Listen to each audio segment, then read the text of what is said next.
And then even just like this little bit. Like, I'm here to read about this guy that is potentially molested employees. We're going to find out. Ready? Who called himself a CNN insider, the guy filming, at the network's D.C. bureau, whatever. But according to a CNN spokesperson, the cameraman wasn't a CNN employee and was instead a freelance satellite, blah, blah, blah, blah, blah, blah, blah. What? Who cares how he got the footage or what he called himself? And technically, that is an insider.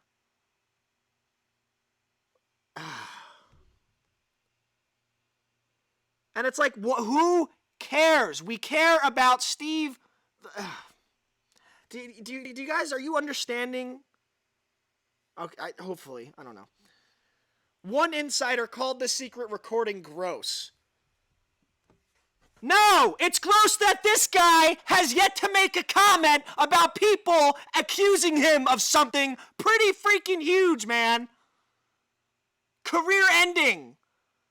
And if it's true, notice how I'm saying that. Next thing you know, if this thing ever gets a website, right-wing, post of piss off, right? Extremist, right-wingist, alt-right. I love it. I love it. Gross. No, what's gross is the company hid this, Zucker. Care to make a comment? Because you saw it. We'll try and call the PR thing at CNN, and it's like, oh, we're busy. Oh, no comment. Oh. Because they know that no one will care. They know. And it's like the Me Too movement. I want to shake the camera. I hope someone's watching this and let's see what else this garbage article has to say. If I can learn how to scroll.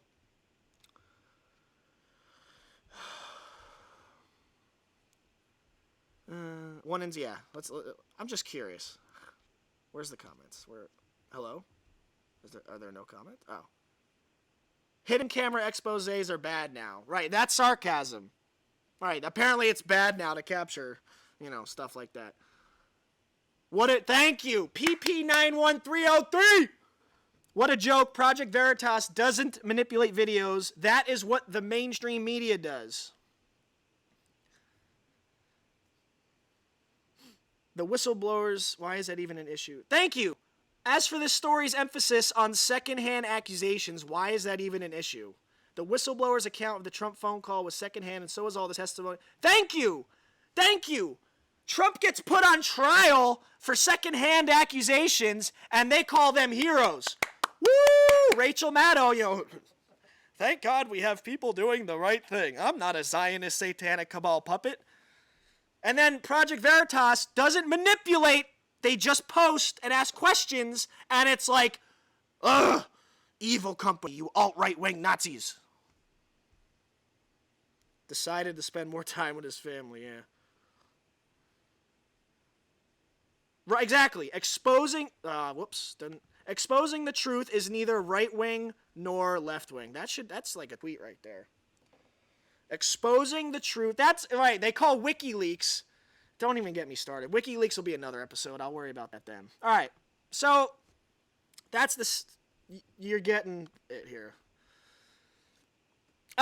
This is one of my favorites. So, let's just watch it. Let's just. All right. Leaked insider recording from ABC News reveals network executives. Let me zoom in. Sorry. Killed. It's still going, right? Yeah. Killed bombshell story implicating Jeffrey Epstein. Now, before I continue, I'm just going to do another quick audio check because I've been live for like just over an hour. I want to make sure everything's still working properly. Yeah.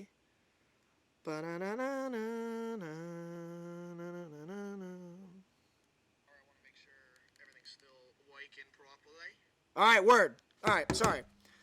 Newly revealed footage leaked by an ABC insider has exposed how network executives rejected allegations against Jeffrey Epstein years ago, before the hype. Even though there was content regarding the merit of those claims in hand.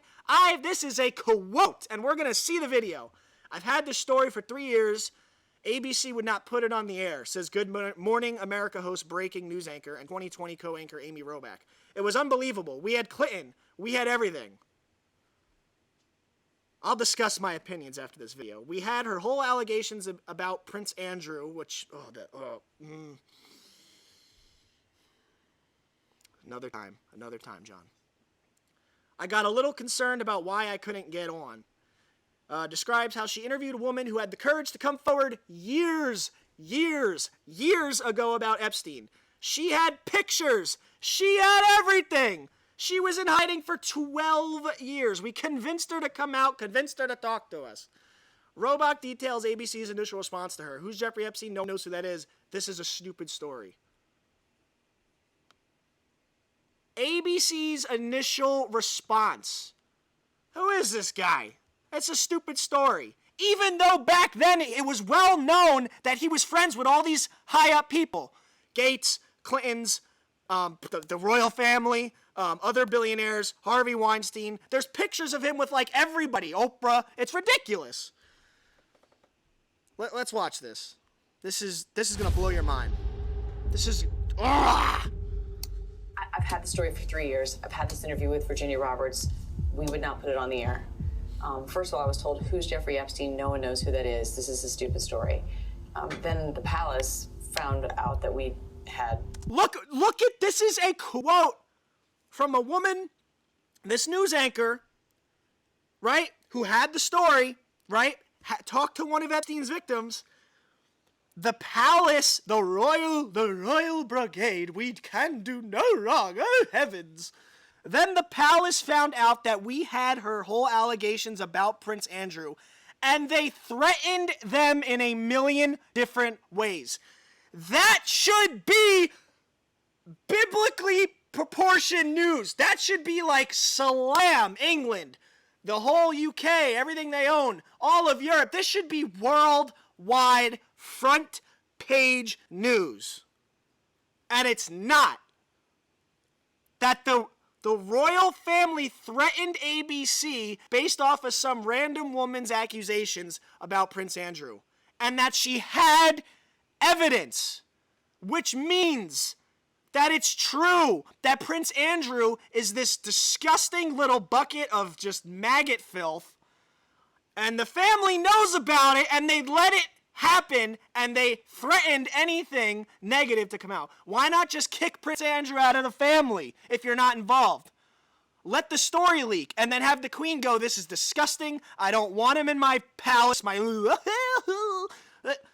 But no, they threatened the whole... Oh, dude, it's like... let's just keep watching. Her whole allegations about Prince Andrew and threatened us a million different ways. We were so afraid we wouldn't be able to interview Kate and Will that also... Right, they were more concerned about their precious little royal couple. The suit is made of 1800 cloth woven fibers. The story. And then Alan Dershowitz was also implicated in it because of the planes. She told me everything. She had pictures. She had everything. She was in hiding for 12 years. We convinced her to come out. We convinced her to talk to us. It was unbelievable what we had. Clinton. We had everything. We had the Clintons. I tried for 3 years to get it on, to no avail, and now it's all coming out, and it's like these new revelations, and I freaking had all of it. I'm so pissed right now. Like, every day I get more and more pissed because I'm just like, oh my God, we're not, Amy Robach, we're not pissed that this girl got molested by the royal family and that it led to a network, one of the biggest pedophile satanic networks of all time, where this guy's shipping kids out to an island with known pedophiles and billionaires, and they're all having giant sex orgies with kids. No, but we're pissed that you didn't get to break your precious little story so that you couldn't be #1 on TV. Filth! Had was unreal. Other women backing it up. Hey, yep. Brad Edwards, the attorney, 3 years ago, saying, there will come a day when we will realize Jeffrey Epstein was the most prolific pedophile this country has ever known. And I had it all 3 years ago. And ABC still hasn't released those interviews. Right hand, yes. Probably gone by now. You solemnly swear the testimony you're about to give will be the truth, the whole truth, and nothing but the truth, so help you God. Yes, I do. First of all, I was told, who's Jeffrey Epstein? No one knows who that is. It was unbelievable what we had. Clinton, we had everything. Then the palace found out that we had her whole allegations about Prince Andrew and threatened us a million different ways. I've had the story for 3 years. I've had this interview with Virginia Roberts. We would not put it on the air. That's tape leaked to us by our latest network insider. This brave insider works at ABC News.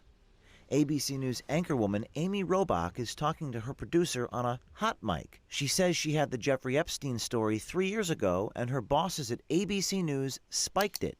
And then Alan Dershowitz was also implicated in it because of the planes. She told me everything. She had pictures. She had everything. She was in hiding for 12 years. We convinced her to come out. We convinced her to talk to us.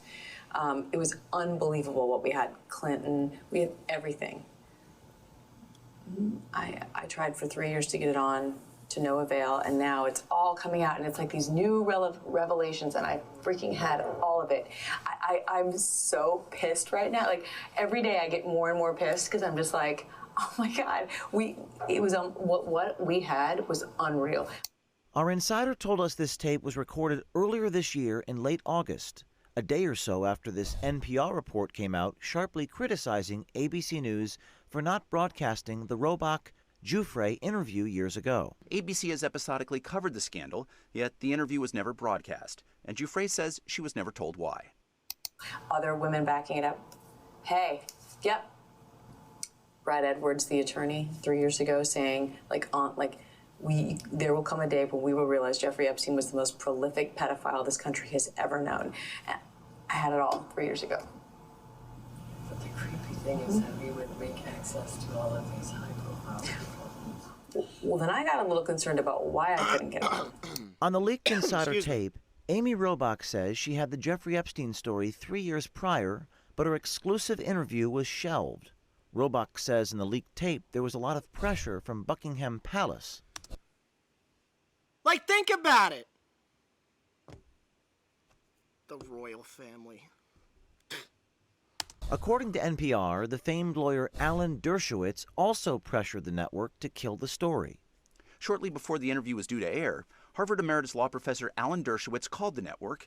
He was also one of Epstein's lead defense attorneys. We wonder if the story was killed to protect the rich and powerful. It seems few were worried about protecting the women who may have been Jeffrey Epstein's victims. Remember, Epstein was still a free man 3 years ago. And just to be clear, the interview has still not aired.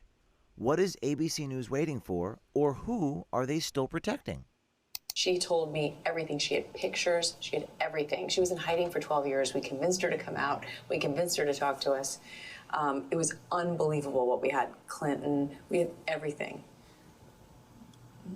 Robach also has no doubt about what happened to Epstein when he finally was arrested and jailed. So do I think he was killed? 100%. Yes, I do. Because he made his whole living blackmailing people.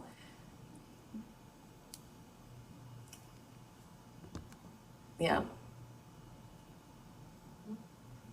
There were a lot of men in those planes, a lot of men who visited that island, a lot of powerful men who came into that apartment.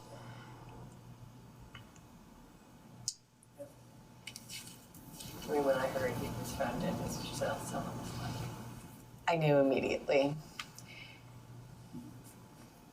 And they made it seem as though he made that suicide attempt 2 weeks earlier, but his lawyers claimed that he was roughed up by his cellmate around the neck. That was all like to plant the seed, and then that's why I really believe it. Like, really believe it.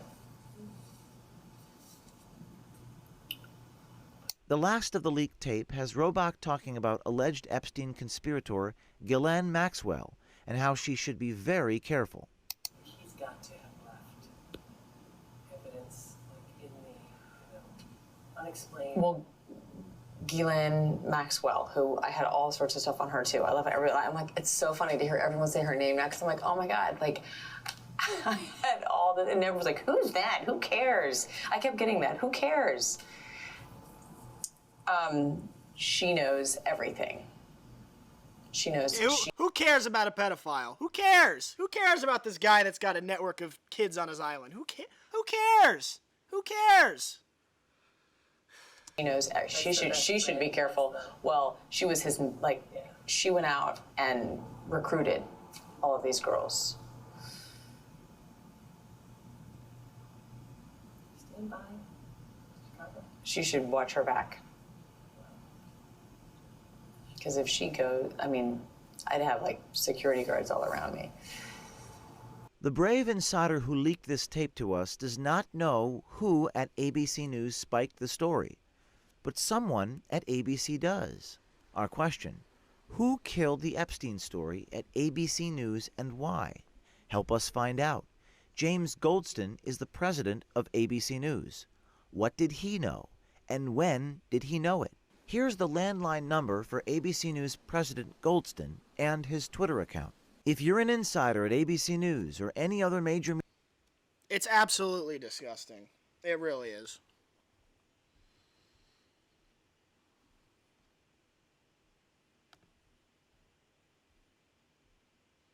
And then that documentary on Netflix came out. It's 4 hours of my life I'll never get back. They, like, didn't even scratch the surface as to what was going on. And that was to, like, get all the, like, the questions to stop. It was like, all right, he's a pedophile, whether he killed himself or not, whatever. And then it's like, all right, COVID, let's worry about COVID and Trump and, you know. It's just like, you know, the biggest sex ring of all time that's probably still going on, but who cares? Who's Epstein? And Ghislaine Maxwell's still missing. The FBI wants her for questioning. They don't know where she is, bud. They can find Osama bin Laden. Oh, but they can't find this woman that has connections to everything that Epstein did. Like, think about that. They can, with these things alone, they know everything you're doing. They listen, they watch, they track. But who cares? Right? Who cares? All right, what's this?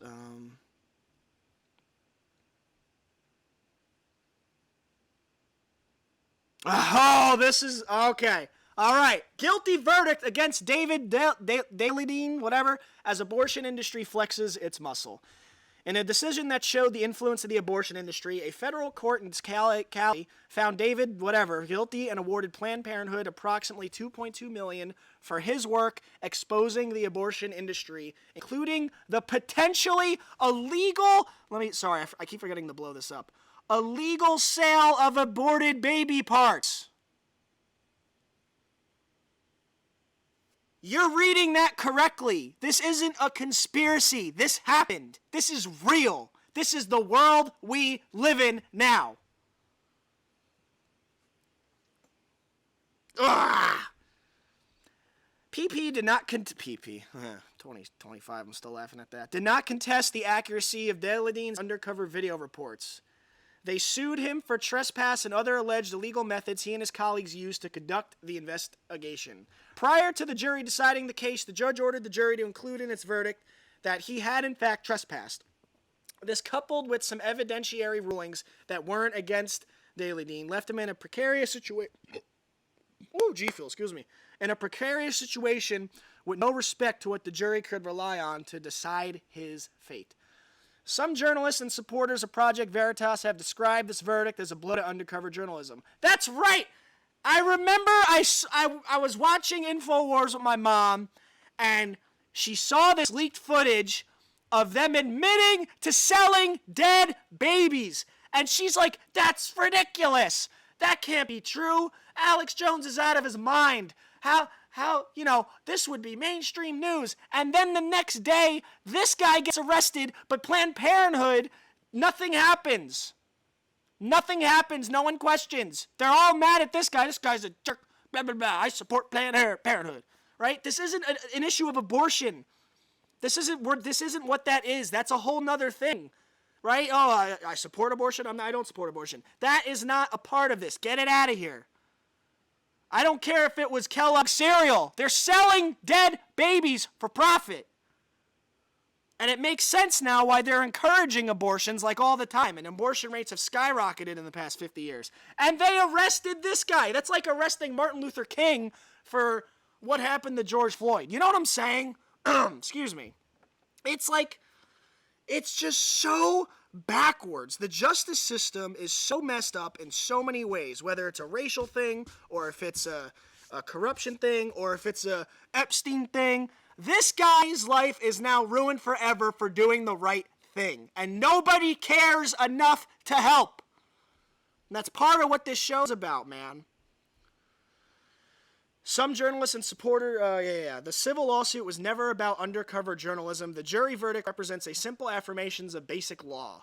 When you sign a document agreeing that you will or won't do something, you are bound by it. The allegations against that guy and his associates include that they signed some event applications and NDAs, which allegedly prevented Daley Dean from conducting his undercover investigation. Jury found out that he had made agreements in those applications and that he violated them. But no one wants to question the aborted baby fetuses being sold and how they kept the heads in frozen incubators. We're about to... And again, this is videos of this. This isn't just like some guy saying this. This happened.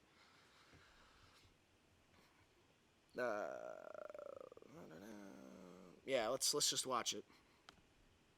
Happening now in Asheville, the trial over a lawsuit against a right-wing group known for using... All right, so we're going to cover this video, and then I think I'm going to end it after this because I got somewhere to be in a bit, and this video is kind of long. No one's been watching, but I get it. I've been live for an hour and a half. Again, these will be reposted. I'll be going live all the time. It's not going to always be about Project Veritas. This one was just introducing you to this. And we'll probably have a part 2 because there's another big bombshell that I want to cover, but not to, otherwise the show would be 6 hours, and I just don't think you guys want to hear me screaming for that long. So I'm going to play this. We'll do it, and then I'll do a little outro Q&A if someone's watching. And then, yeah, Story Durkin, what's the crack? And hidden cameras to uncover alleged bias and corruption. A disabled woman is suing Project Veritas, who claims she was then libeled in a video produced by Project Veritas and founder James O'Keefe. Shirley Teeter says the group released a video 1 month after the assault. She says that video led to online threats, which made her fear for her safety. So we're in the middle of this week-long jury trial. I'd never been in a jury trial. I mean, it was the most adrenaline, nerves, stress. With the jury, which I had helped pick the jurors, it felt like I was gambling on a roulette wheel, and for that reason I couldn't sleep for 2 days.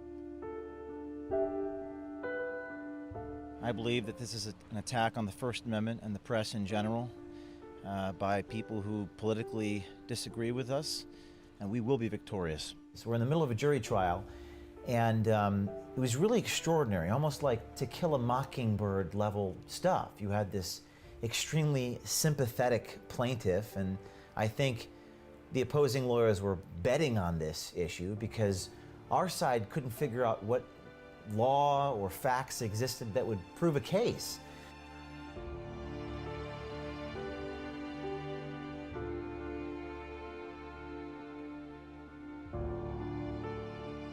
So we're day 3 in, and we come into the courtroom, and we sit down, and the federal judge, a guy named Martin Reitinger, he decided to put the brakes on. He decided to just shock everyone and issue this ruling that would make First Amendment history. With regard to the motions pursuant to Rule 50, and I wanted to let you know kind of what I had in mind with regard to the motions that were made on behalf of the defendants. So the day before, we had called these 2 witnesses to the stand. The plaintiff rested her case, and our case brought our witnesses. And there was only 2 witnesses. They were only 20 minutes long, and it was, I think, 4 or 5 o'clock. Just want everyone to see this. This is kind of cool. To learn who rules over you, simply find out who you are not allowed to criticize.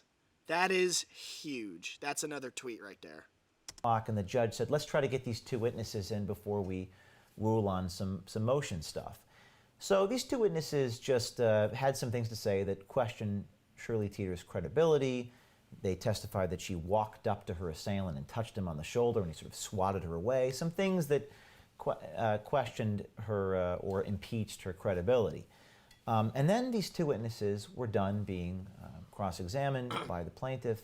So for those of you that just joined, we're watching the lawsuit on Planned Parenthood selling aborted baby parts. Yes, and keeping them in frozen incubators. Real stuff. hear arguments for something called a Rule 50. Now, I'd never heard of a Rule 50 before. I didn't even know what it was. Apparently, it's an opportunity for the judge to throw out the case before it goes to jury verdict. That means that there is no evidence whatsoever that would lead a reasonable jury to find our guilt. So at that moment, Jamie Dean, my attorney, is blind. I mean, literally 100% blind. Gave this unbelievably passionate, articulate, organized, coherent argument before this judge.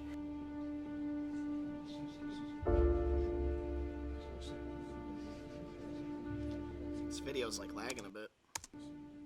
He's unbelievably brilliant, and he had memorized all these cases, Supreme Court cases, appellate court cases in the Fourth Circuit.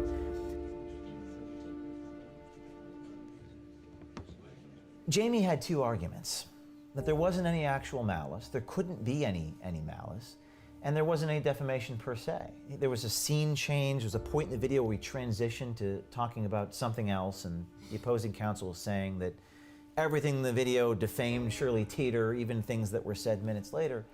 And Jamie just decimated that argument because he said there was more than one possible interpretation. So therefore, there was no defamation.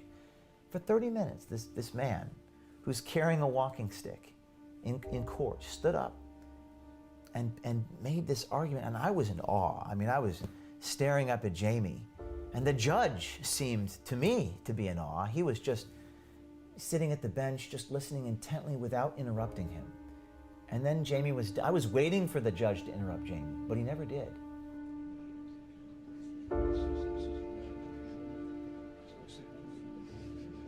Your Honor, the burden of proof can't be ignored in these cases.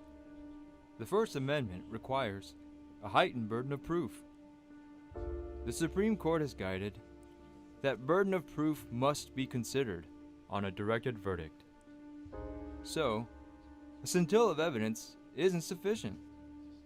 There has to be enough evidence that a reasonable juror could find clear and convincing proof. Ms. Teeter has not met her burden of proof.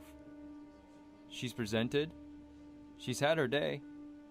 She's presented all the evidence she wanted to present.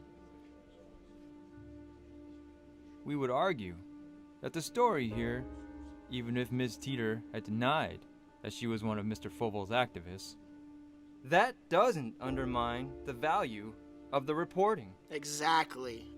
The story is that Mr. Fovel took credit, that a highly placed Democratic operative took credit for Ms. Teeter, and that has relevance in the news, even if Ms. Teeter denies it. So what this lawsuit was about, we had released these videos in the 2016 presidential election, and it showed this high-level operative, dirty tricks operative, working for Americans United for Change, itself working with a group called Democracy Partners. And this man named Scott Fovel, we filmed him referring to a woman named Shirley Teeter. Now, Scott Fovel did not mention Teeter specifically by name. But she was one of our activists. She was one of your activists who had been trained up to bird dog. This was a pretty significant thing, that we were being sued by Teeter. When I first got the lawsuit, I thought, why isn't Teeter suing Scott Fovel, who made all the claims about her? And she sued us. So right, it's totally backwards. It's like our methods were. It's like someone shoots your kid in the head, and instead of suing them, you sue the gun company. It's like on trial, and also this absurd notion that we're being sued for what we reported somebody else saying. And it's another attempt to shut down this great movement. One of the things that has struck attorneys around the United States is just how clear he makes the constitutional implications in this particular case. I believe that the First Amendment implications also extend to a greater degree in a case like this. The free exchange of ideas requires a very broad latitude for the media, particularly on issues of great public importance. And at the top of the list would be an issue regarding who should be elected as our president. It doesn't matter what the frickin' legal and ethics people saying, we need to win this motherfucker. Hillary is aware of all the work that you guys do, I hope. The campaign is fully in. And then they tell Hillary what's going on. Well, I mean, Hillary knows through the chain of command. Yeah. I'm not suggesting we wait around. We need to start this shit right away.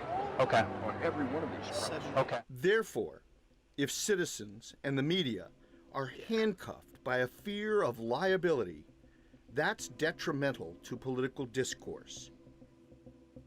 Going back to the To Kill a Mockingbird thing, I think for me that this whole thing was something to behold. It seemed to me like logic and law and reason and facts versus emotion versus the sympathy card. There was some intangible thing that they were trying to build up that had nothing to do with defamation law or the First Amendment. They were betting on this other thing. And I knew that. I knew that there were certain principles that were on trial here. It wasn't even really about me or Project Veritas.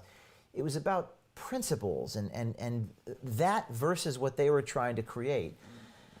So for me, this whole thing was kind of the manifestation of principle versus emotion, and the reason why Project Veritas exists in sort of legal argument form, because it's stuff that we contend with on a daily basis, just happened to be all there in the courtroom. In this case, we've seen hours of testimony about Ms. Teeter that have nothing to do with our publications, but that could engender sympathy. We've seen hours of testimony about the defendant's journalism methods, which don't bear on actual malice, but that could, for some people, engender feelings, prejudicial feelings.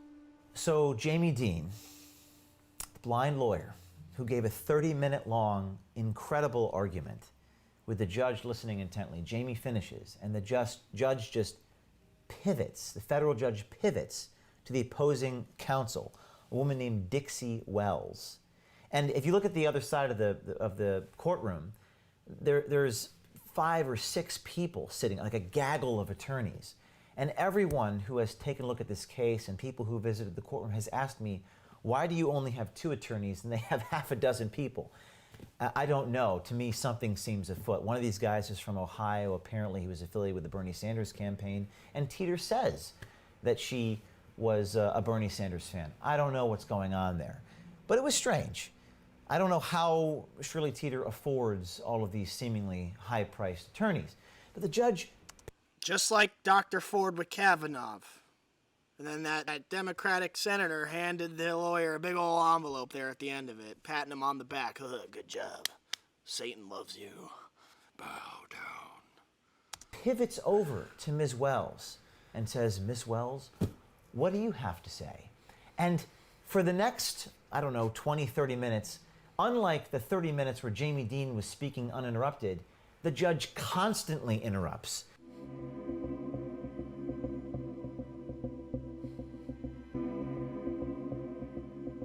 We believe that there's evidence that, first of all, and very simple, Mr. Hartsock, in the interview with Mr. Fovel, could have easily said, now you mean Shirley Teeter.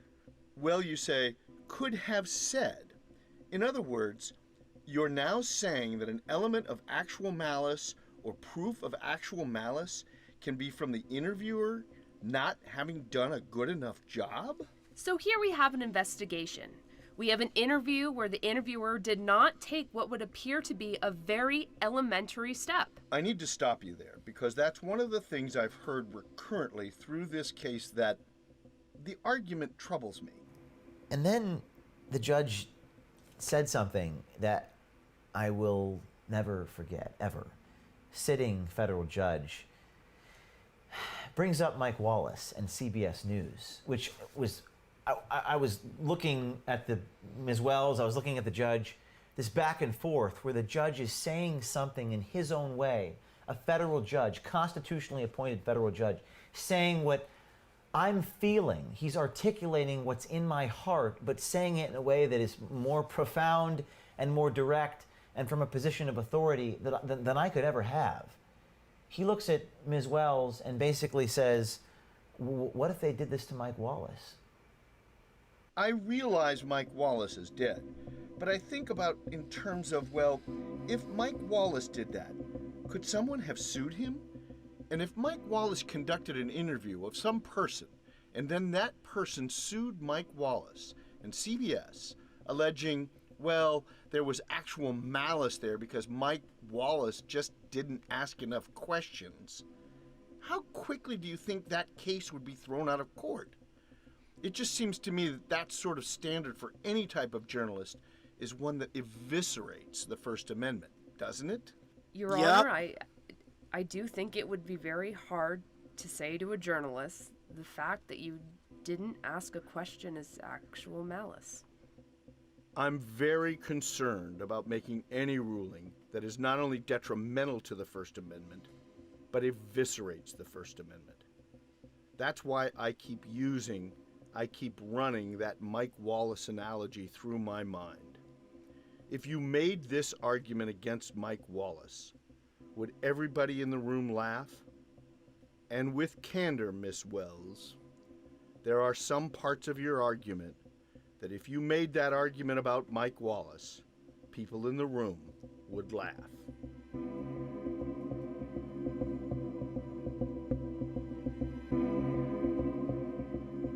So, in the discovery process of a trial, there's something called the deposition, where these people put you in a room.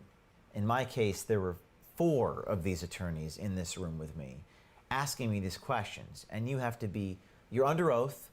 It's like a root canal. I mean, it's brutal. It's brutal. I've been through this, I don't know, a dozen times now, but it's like a root canal. And you're sitting there, and they've got binders and binders and binders of all of your emails, the names of the people that you work with, and they're asking all these questions about you. And in my case, as a journalist, I'm relatively uncomfortable about this because most newsmen don't like to be asked questions about their sources and methods. Well, there is some confusion about this, but we try to avoid disclosing the identities and the names of our undercover journalists because that could compromise the work that we continue to do as investigative journalists. And there is a storied tradition of protecting sources and methods inside investigative journalism.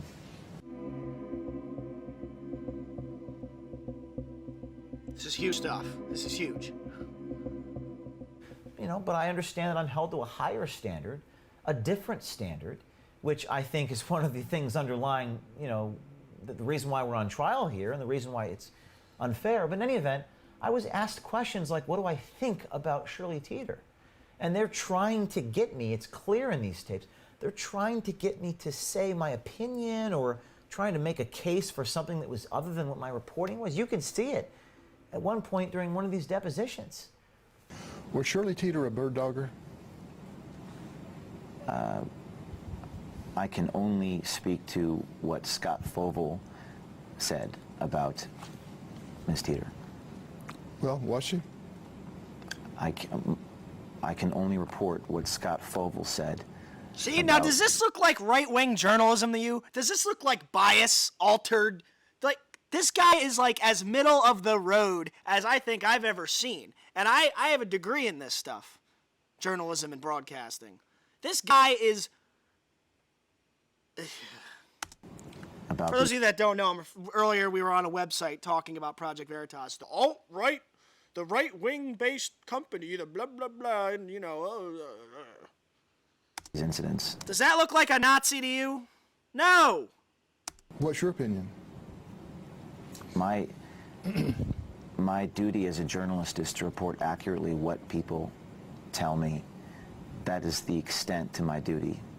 So I don't tend to include my opinion in much of what we do at Project Veritas.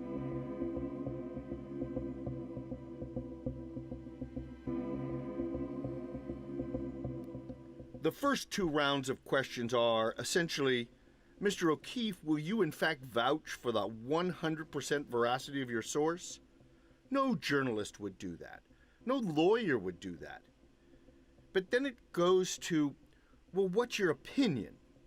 Well, a journalist's opinion about his source is utterly irrelevant. Amen. I would question the ethics of a journalist who opines about the opinions, about the veracity of the people he reports on. That's not what journalists do. I mean, that's what pundits do. I would Like with the question ethics of a Kavanaugh journalist case. who opines about the opinions, about the veracity of the people he reports on. That's not what journalists do. I mean, that's what pundits do. I just sat there and listening to what the judge said, and I thought to myself, how often is it that your life's work is validated by a Article III appointed federal judge who has tenure for life? How often? These are the things that I feel and have been thinking for my whole life, that I believe so strongly, like in the core of my being, that the most important thing is to report what the people tell you accurately. At least only do that. Right, without putting in your opinion. That is true journalism. And Fox, CNN, ABC, MSNBC, CBS, and now even C-SPAN. C-SPAN used to just put a camera in the room and that's it. Now they have political discussions. Now they have a team of anchors or round tables, whatever the piss you want to call it. This company, no. Camera, this is what happened. We ask questions. That's it. That's journalism. And this man is saying that, basically contending with the other side who wants me to do something other than that. And he says, no, it's the inverse. One ought not to do anything other than that. One might be unethical if they did something other than that. I have no words.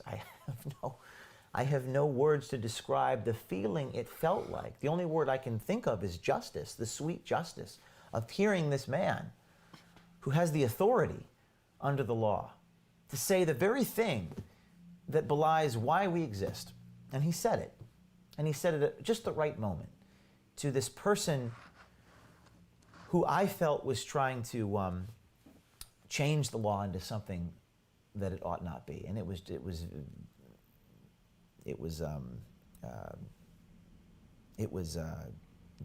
don't have any words to describe the feeling. Of course, it would even get more interesting as things would unfold.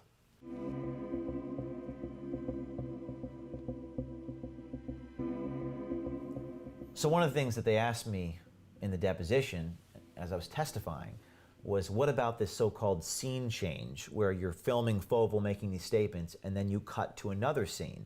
And we always get attacked for editing. I think it's just BS, but this one transition they would keep focusing on, we cut to a scene of Foval months earlier. Remember this woman? Her name is Shirley Teeter. She is a 69-year-old sufferer of COPD. According to numerous news stories at the time, she was assaulted at a Trump rally in North Carolina by Trump supporter Richard Campbell. The media played her story across the country for days. She was one of our activists. She was one of your activists who had been trained up to bird dog. Yes.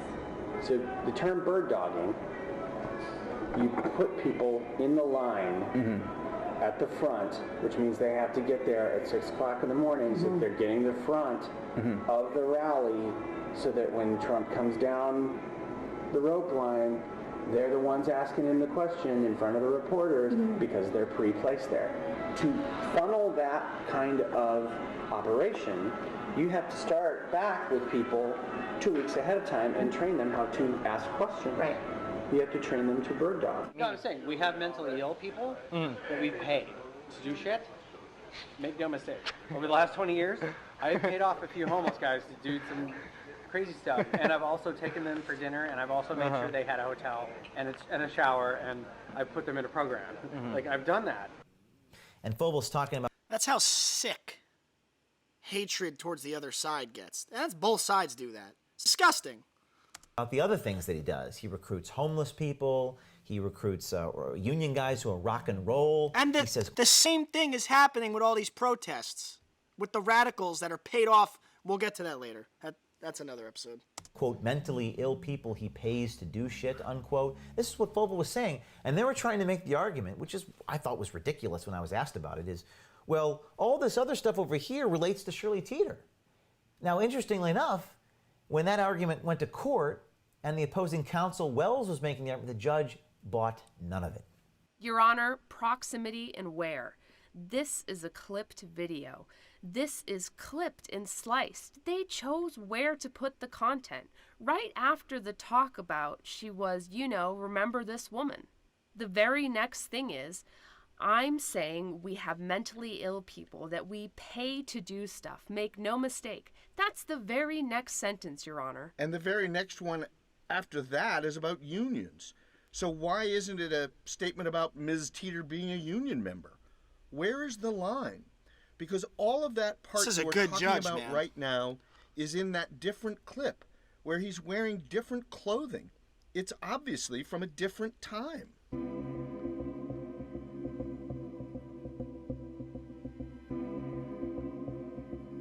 So by now, this judge is just rebuking systematically every single argument that Wells, the opposing counsel, is making.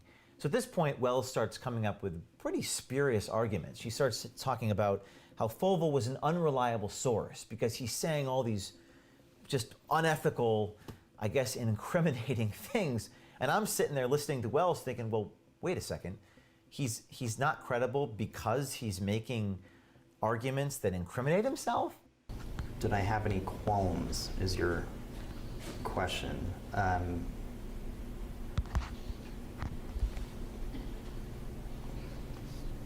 I'm sure I had qualms about everything he said. We were reporting what we were learning from him. What he was telling, we were reporting what he was telling us. What did you mean you had qualms? Moral qualms. What do you mean by that? His antics, as he described them, I found to be morally objectionable. Right, they're questioning the reporters that leak this, and they're not questioning the guy that's literally swaying elections and causing mayhem and disturbing the peace. Backwards. I think we have all that money wasted on this crap happens every day. If they put all that money with attorneys and planning and brainpower into things like helping the economy, this is why America is so set back in so many ways. On an unreliable source. Mr. Hartsock said, I had qualms about everything that Scott Foval was telling me. He said he had qualms about the morality of what he was doing. Well, Your Honor, if you have qualms about the morality of everything that a person is telling you they're doing, doesn't that put an idea that perhaps they're not being completely truthful or candid? Or maybe you should take a further step to investigate. Under the rules of evidence, a statement against interest is considered more of greater veracity. And you're saying, well, if it's somebody who's admitting to something that's morally reprehensible, it should be less believable. I mean, it's the exact counterpoint of what we find in our own rules of evidence. So I'm having trouble following your logic.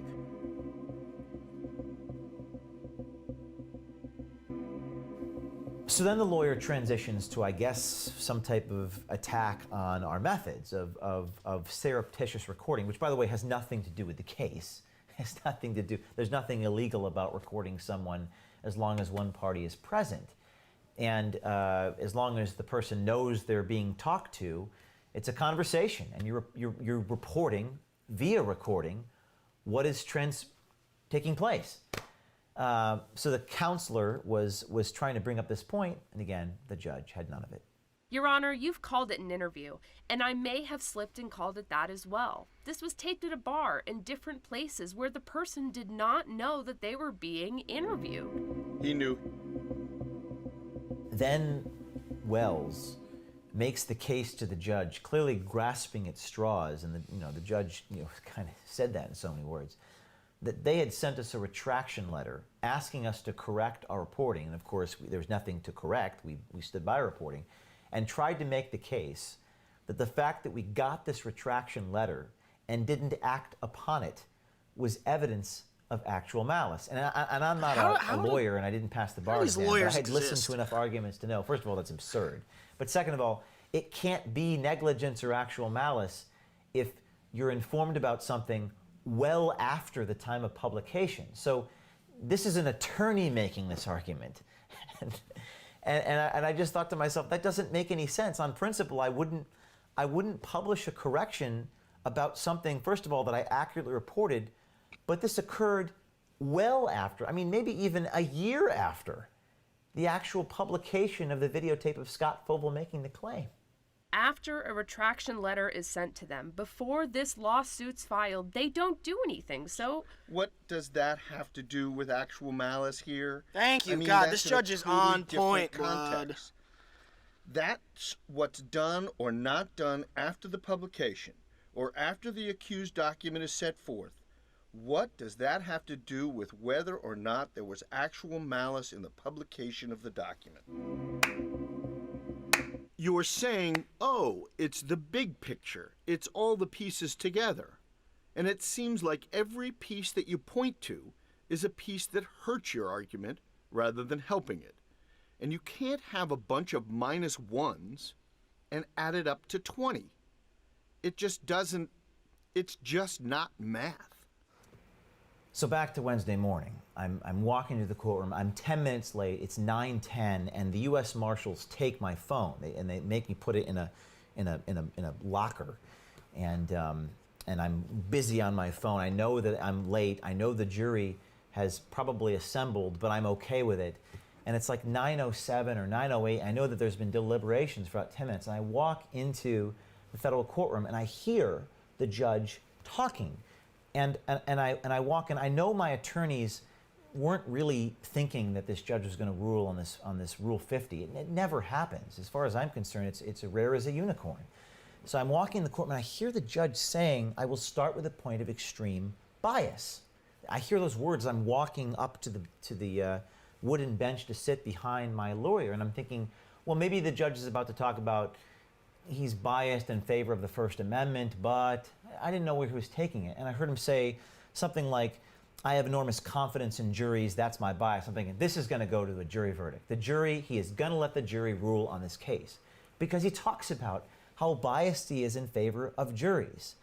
And then, as I'm listening to what the judge is saying, I hear him say, I'm sitting there, I hear him say, but I also recognize, said the judge, the arguments on both sides, and because of the, quote, First Amendment implications in this case, the issue of Rule 50 warrants close examination. I'm sitting there thinking, well, that's interesting.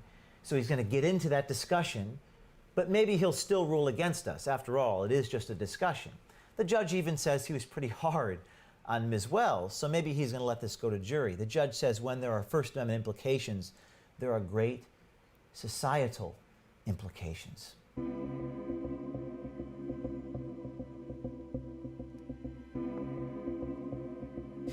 So the judge goes through and systematically dismantles all the 5 points that the opposing counsel had put in their motion that they had given to the judge that morning. We had given our motion the day before.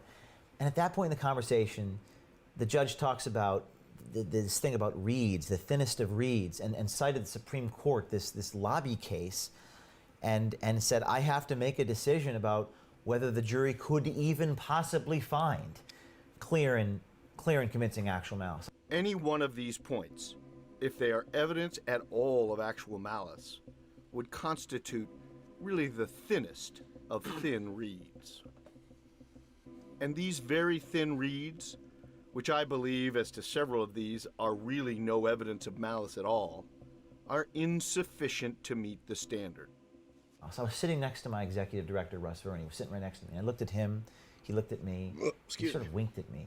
And I put my hand on his thigh, like bracing myself for what may be about to happen, which I couldn't believe could possibly happen. I was waiting for the words out of this judge's mouth, and he's going through this monologue, and he says he says something like, I believe that there really was no malice at all, that this is insufficient, and he says, therefore. And I have my hand on Russ's knee, and Russ has his hand on my shoulder, and the judge says, therefore, for that reason, the defendant's motions pursuant to Rule 50 will be granted. Therefore, for that reason, the defendant's motion pursuant to Rule 50 will be granted. Amazing stuff. So I thought that would be it, so I guess...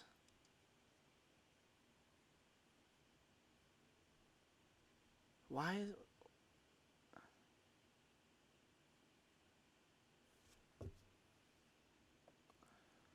I thought that would be about Planned Parenthood. That was still a good watch. Why? Where's this video? Did they mess it up on the website?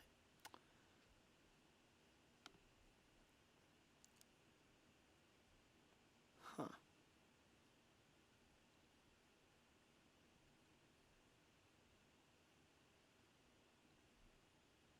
We're not going to watch all these. I actually have to be somewhere soon. We will get to it. I definitely want to get to...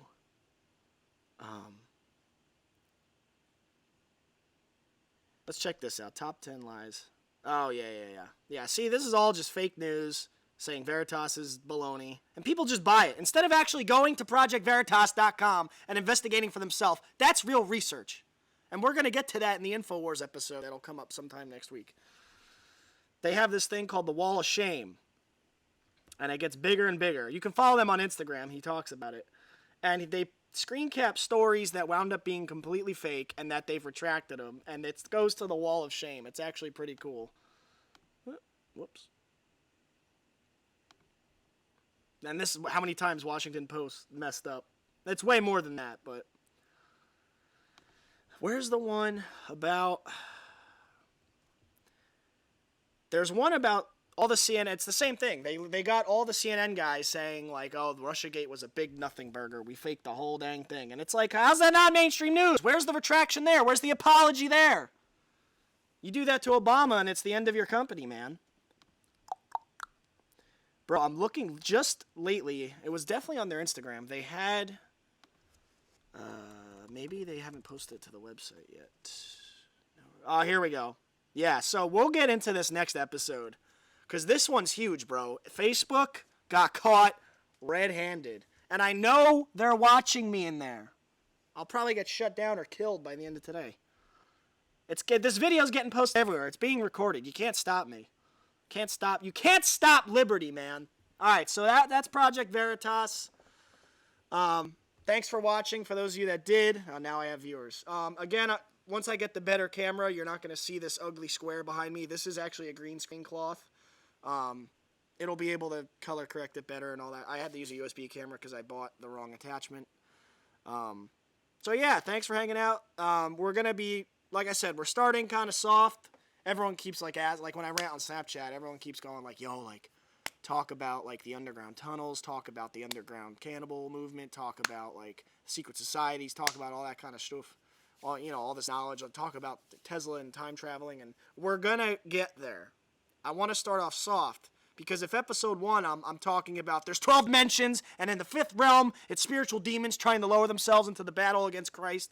Like, people will be like, yo, this dude's nuts. So I want to gain that trust so you can kind of see, because you can't just when you're running a marathon, you don't just cut to the end the short way. You got to run the whole thing, man. So we're going to start from the beginning, and like I said, I'm only going to be showing you like videos and pictures and eyewitness accounts. I have my opinions on a lot of things, but I'm going off of what I am being shown, and we're going to cover all sides of every equation. There's like 8 sides to this coin, folks. It's nuts. So if anyone is watching and has questions, now's your chance. I'm just stretching because I've been sitting in this chair for like 2 hours. Woo! I need graphic designers. I'm trying to make a logo for this. I'm trying to make transitions. I'm going to be getting a Stream Deck down the road when I do this more often, but for now it's just going to be this basic, simple setup. Let me switch scenes here. Yeah. So yeah, again, the camera quality will be better. I had to use my 720p because it's a USB camera. I bought the wrong attachment. This is Piss Off episode 1. It will stay on my Facebook. So yeah, that's basically what it's going to be. I did this show because people are always asking me, and it gets annoying tagging 50 people on Instagram and stuff. So this is kind of going to be an outlet that if people keep asking me questions, I'll be like, go to episode 2 or watch episode 3 a half hour in. Or, you know, I'm going to be, there's no schedule. I'm just going to be doing this when I can. There's no real huge schedule. Yeah, so that's it. No questions? All right. Thanks for those of you that watched or will watch. Today is July 1st. America's holiday's coming up. Be safe. Don't wear a mask. Don't social distance. Now the CDC is going to shut down the stream. Dr. Fauci's going to shut them down. All right. Love you all. Not really. Peace.